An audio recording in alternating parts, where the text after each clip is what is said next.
Panchgram unity of power society এবং পাঁচগ্রাম গ্রাম পঞ্চায়েতের দুর্গাপূজা কমিটির যৌথ উদ্যোগে একটি সাধারণ সভার আয়োজন করা হয় পাঁচগ্রাম প্রমিলা হোটেলে। উক্ত সভায় সভাপতিত্ব করেন অঞ্জন কুমার দে। সভায় মূল আলোচনার বিষয় ছিল দুর্গাপূজার জন্য সরকারি সাহায্য না পাওয়া। পাঁচগ্রাম জিপির অন্তর্গত প্রায় 20টি পূজা কমিটি এই বছরের রাজ্য সরকারের তরফ থেকে বরাদ্দকৃত 10,000 টাকা অনুদান থেকে বঞ্চিত হয়েছে। এই পূজা কমিটিগুলি পূর্বেও নিয়মিতভাবে এই অনুদান পেয়ে আসছিল, তবে ডিলিমিটেশনের পর থেকে পাঁচগ্রাম গ্রাম পঞ্চায়েত এখন কাছাড় জেলার অন্তর্ভুক্ত হওয়ার পর 2024 এবং 25 সালের দুর্গাপূজার অনুদান তারা পায়নি। এই 20টি পূজা কমিটির সদস্যরা সিদ্ধান্ত নিয়েছেন যে তারা বরাক উপত্যকার উন্নয়ন মন্ত্রী কৌশিক রায় মহাশয়ের সঙ্গে এই বিষয়টি নিয়ে সরাসরি আলোচনা করবেন, প্রয়োজনে আসামের মুখ্যমন্ত্রীকেও অবগত করাবেন। তারা এও দুঃখ প্রকাশ করেন যে এই সমস্যা নিয়ে বহু জায়গায় যোগাযোগ করলে এখনো পর্যন্ত কোনো সুরাহা মেলেনি, এমনকি মন্ডল সভাপতির কাছে গিয়েও কোনো সমাধান হয়নি, এমনটাই অভিযোগ তারার। News text report, today Panchgram. আজকের সভা আমাদের বিগত 2024-এ আমরা দুর্গাপূজা সার্বজনীন সরকার কর্তৃক যে অনুদান দেওয়া হবে তা কিন্তু আমাদের পাঁচগ্রাম 2 বছর থেকে বঞ্চিত, যার জন্য আমরা সবাই দুঃখের সহিত আজকে সবে সমাবেত হয়ে আমরা এটার একটা সিদ্ধান্ত পেতে আমরা হয়তো কোন বিভাগীয় কর্তৃপক্ষ কাছে আমরা যদি আবেদন জানাই তে আমরা সেটা পাবো, তার জন্য আজকে আমরা একত্রিত হয়ে সবাই এটা নিয়ে আলোচনা করেছি। আমরা একটা বিশেষ করে একটা মেমোরেন্ডাম সহ আমরা হয়তো আমাদের প্রতিনিধি যারা আছে তাদেরকে আমরা এটা নলেজে দেওয়ার জন্য আমরা এই সভাটা করেছি। কিসের জন্য এটা আসছে না 2 বছরে? এই যে দুর্গাপূজা হয়েছিল, দুর্গাপূজা প্রত্যেক প্যান্ডেলে 10,000 করে টাকা দেওয়া হয়, কিন্তু আমাদের 2024-এতেও আমাদের এই পাঁচগ্রামে কোনো প্যান্ডেলে কোনো টাকা পাই না।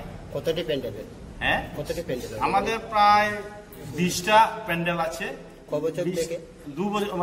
2024 থেকে আমরা পাই, 2023-এ আমরা প্রত্যেক প্যান্ডেলে পেয়েছি, কিন্তু 2024-এও পাই নেই এবং 2025-এ তো আমরা পেলাম না আজ পর্যন্ত।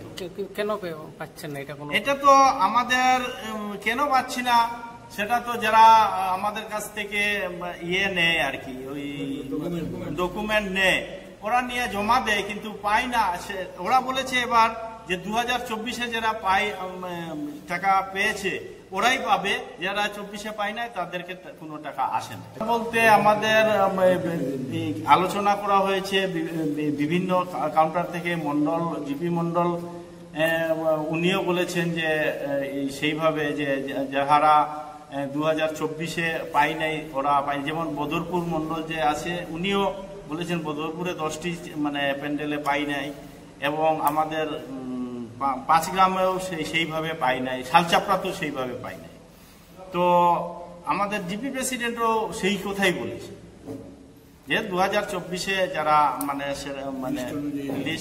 লিস্ট যাদের আছে 2024-এর আগে ওরাই পাবে, যারা 2024-এর পরে লিস্টেড নাই এরা পাবে না। এখন আপনাদের কি পদক্ষেপ হবে? আমাদের পদক্ষেপ এখন সেটাই যে আমরা সমবেত হয়ে আমরা একটা মেমোরেন্ডামের মাধ্যমে হয়তো আমরা আমাদের চিফ মিনিস্টার হোক, আমাদের যে অভিভাবক মন্ত্রী উনাকেও আমরা হয়তো একটা মেমোরেন্ডাম দেব, চিফ মিনিস্টারকেও দেব এবং বিভিন্ন নেতাবর্গকে জানাবো যে আমরা কেন পাই না, কি কারণে পাই না সেটা জানা। আমরা তো আজ পর্যন্ত জানি না যে আমরা কেন পাই না। আমাদের ডকুমেন্ট জমা পড়ে সার্কুলে জমা দেওয়া হয়েছে, কিন্তু আমরা পাই না। কেন পাই না?